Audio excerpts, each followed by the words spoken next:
Paul and Silas were traveling through the city of Philippi, telling people about Jesus and sharing the good news of God's love. Many believed their message, but not everyone welcomed them. One day, they met a slave girl who was being exploited by her owners because she could predict the future. Paul, moved with compassion, commanded the spirit controlling her to leave in the name of Jesus, and instantly she was set free.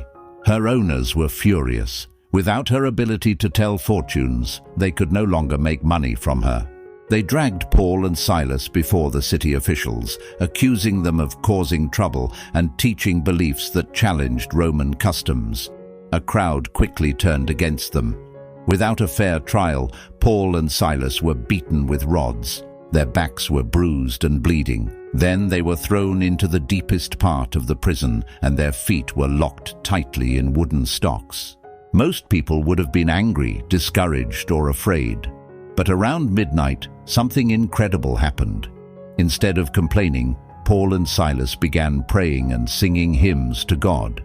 The prison echoed with songs of praise, and the other prisoners listened in amazement. Even in pain, Paul and Silas chose to trust God. Suddenly, the ground began to shake. A powerful earthquake shook the prison so violently that the doors flew open and everyone's chains came loose. The jailer woke up and saw the prison doors standing open. Believing the prisoners had escaped, he prepared to take his own life because Roman law held him responsible for them.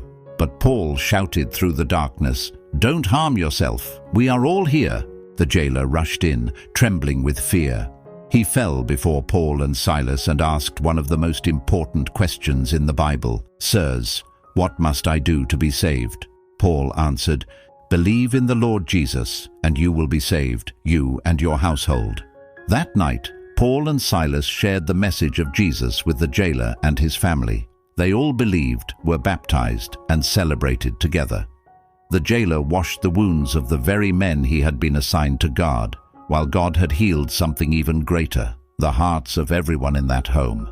The next morning, the city officials ordered Paul and Silas to be released. What began as a night of suffering ended with freedom, salvation, and joy.